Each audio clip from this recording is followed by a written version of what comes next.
Mi querido Leiva, vamos a pasar a la sección que tiene que ver con, usted escoja, con la alimentación o con la conspiración.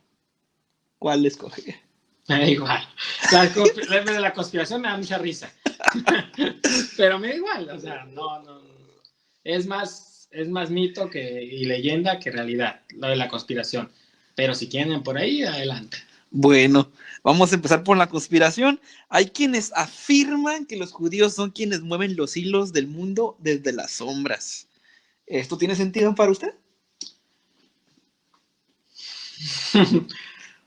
Pruebas, o sea, yo te puedo acusar a ti. Ajá, de que yo soy el que mueve todo.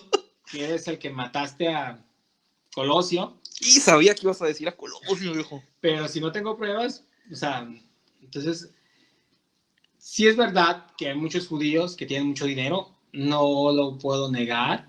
Se sabe. Hay muchas familias con mucho dinero, con dinero de muchas generaciones.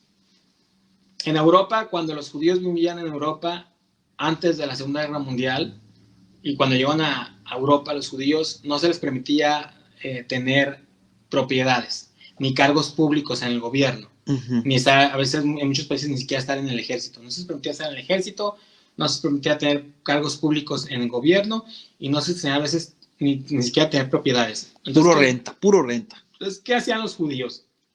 Pues, ¿qué hago? Entonces, muchas veces eran expulsados. Fueron expulsados de España, fueron expulsados de Portugal, fueron expulsados de Francia, fueron expulsados de Rusia y de muchos países de Europa. Entonces se iban moviendo de país en país de Europa. Entonces no era práctico establecerse un país y volverse a mover. Entonces, ¿a qué me puedo dedicar yo como judío? Que si me muevo puedo transportar mi negocio. Entonces muchos judíos se empezaron a dedicar a la joyería. ¿Sí? Muchos judíos son joyeros. De hecho, los grandes joyeros del mundo son judíos. Eso es verídico. Y muchos judíos se empezaron a dedicar a ser banqueros. Entonces los empezaron a conocer como usureros, ¿no? A ser prestamistas. O sea, empezaron a ofrecer servicios. Sí, banqueros. Entonces, en Europa, muchos de los grandes banqueros pues eran judíos. Entonces, si los corrían, ok, me voy, agarro mi dinerito y me voy para otro país. Y se acabó. Y llevo mi mismo método al otro país. Entonces, lo mismo joyero, pues me llevo mis joyas, me voy para otro. Entonces, era fácil, relativamente fácil, cargar con todo eso. Entonces, era muy común que hubiera joyeros y banqueros en el pueblo judío. Y también era muy común, por ejemplo, médicos en la comunidad judía. Muchísimos. Entonces, una de las profesiones más comunes en el pueblo judío es médico, y joyeros y textileros. En la Ciudad de México, por ejemplo, hay mucha gente que se dedica a fabricar ropa, muchos judíos textileros y joyeros también, que se dedican a joyería.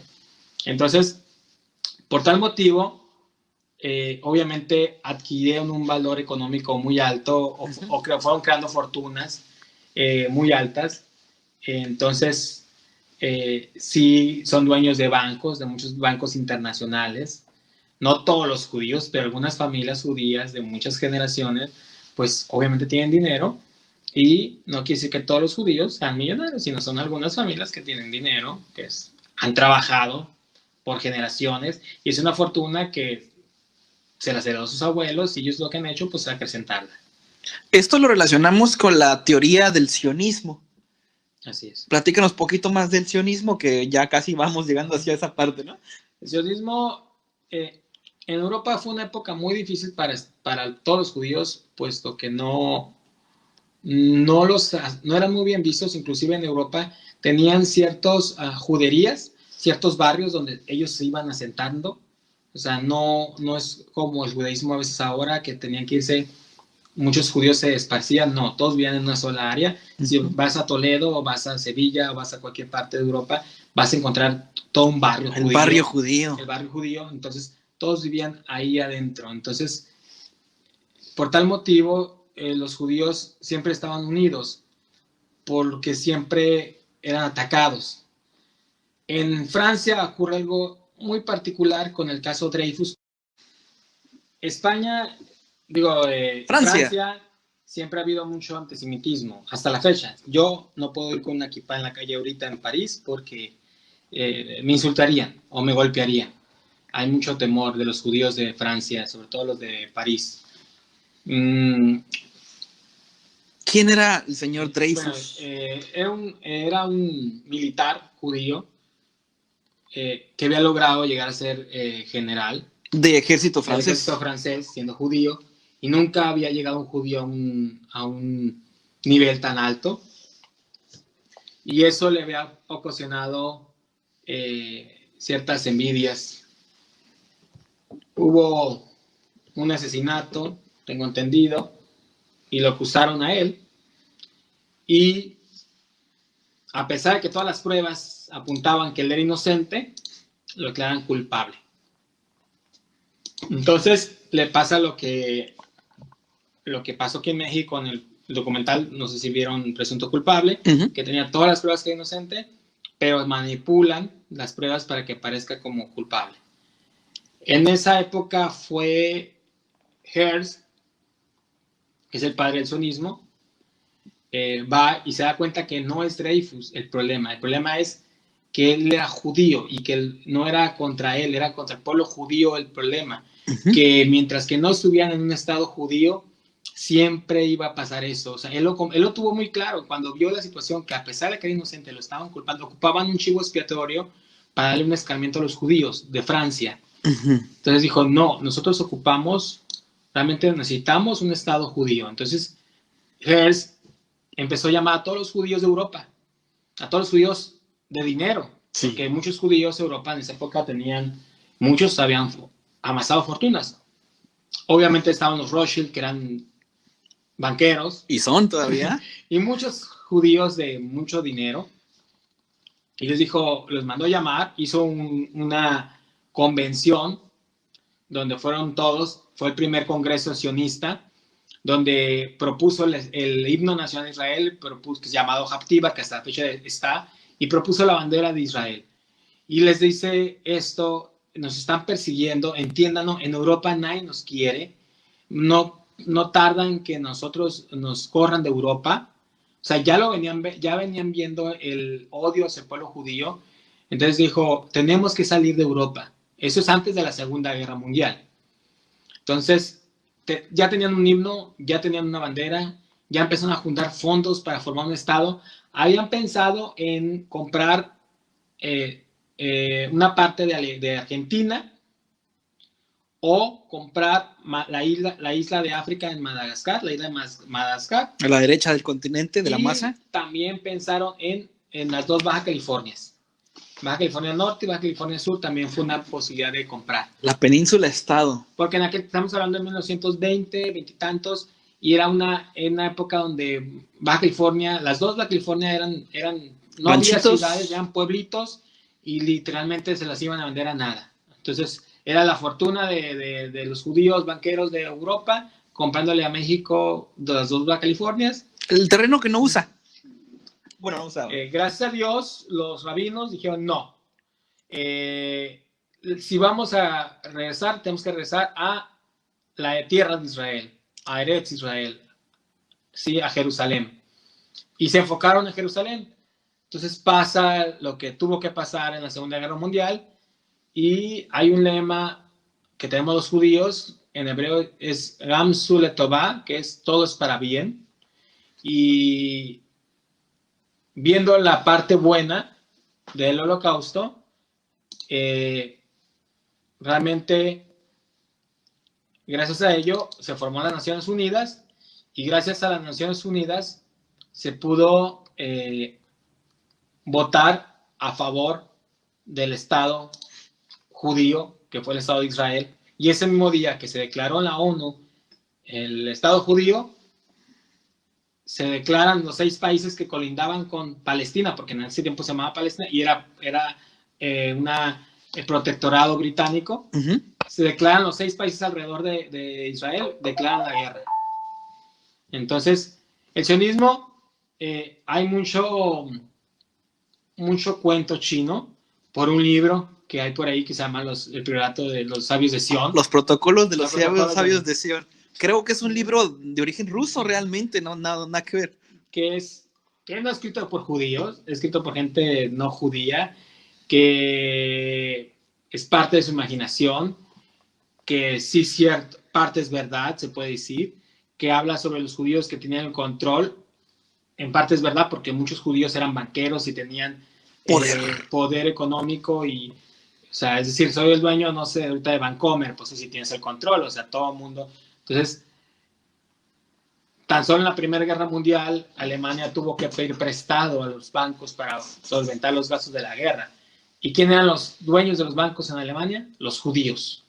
Por eso cuando la persona esta agarra el poder, da el bigotito, se da cuenta que le debía tanto dinero a los judíos, dijo, no, pues mejor les digo al pueblo alemán que son malas personas y los eliminamos.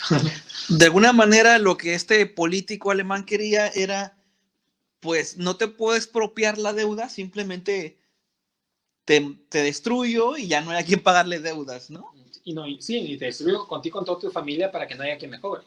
También lo que estamos viendo, o lo que yo interpreto de lo que nos comentas, es que una vez que la ONU legitimó reconociendo el Estado de Israel, pues eso dio el banderazo para poder oprimir a Israel a través de la fuerza militar de los otros países. Me refiero a los que están alrededor. Y entonces estoy entendiendo que el Estado de Israel o el país de Israel anteriormente era territorio palestino. Realmente era tierra de nadie, era un protectorado británico, realmente legalmente le pertenecía a Inglaterra. Era colonia inglesa. Pero los que vivían eran beduinos, eran pueblos palestinos, que son los palestinos. Mejor hay que hablar qué son los palestinos. Los palestinos eran refugiados. En Siria había guerra, la gente quería huir de la guerra, corría para un lugar donde no había guerra, donde no había guerra, lo que hoy conocemos Israel, ¿sí? Que ellos le llamaban Palestina. Que en Siria había guerra, o en Irán había guerra, o sea, en cualquier... Y se vengan para acá. Era gente que venía huyendo de la guerra de diferentes pueblos de la región, ¿sí? Y que fueron a dar a Israel, ¿sí? Hay gente que estaba por temporadas, que eran beduinos, que tenían ganado, que tenían, no sé, camellos o chivas o no sé qué, animales de la región, y iban por tiempos y regresaban después a Egipto, o regresaban a Siria, o regresaban a Irán o Irak.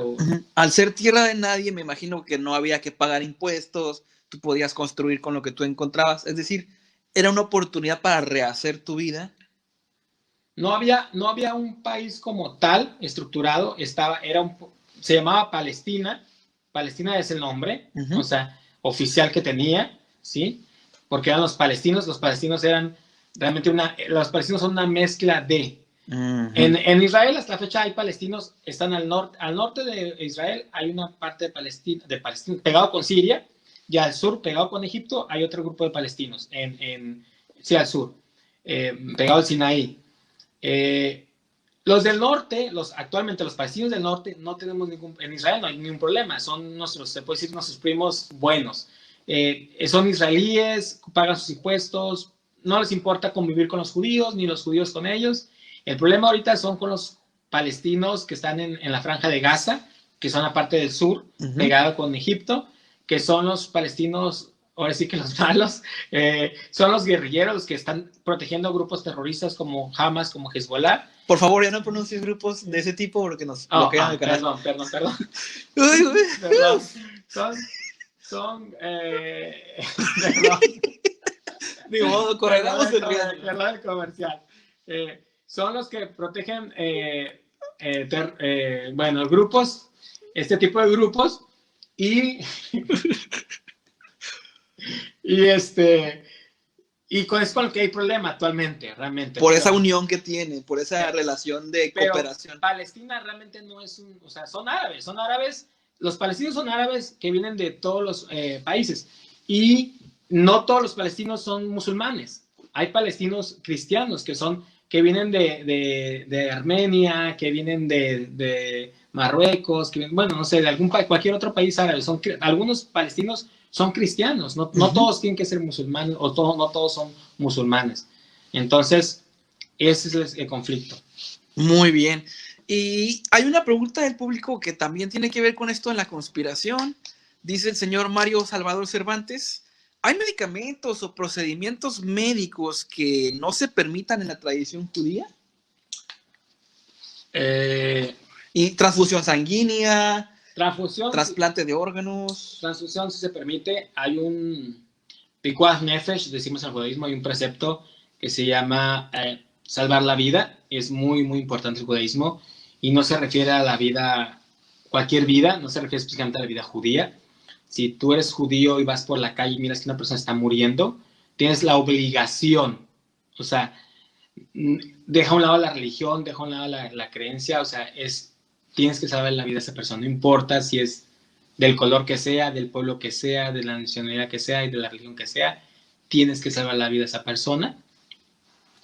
Y por lo tanto, si tu vida depende de la transfusión, obviamente tienes que ser. Tómala. Lo que no se permite, por ejemplo, es la cremación, quemarte, no está permitido en el judaísmo. Cuando un judío muere, ni un judío es quemado.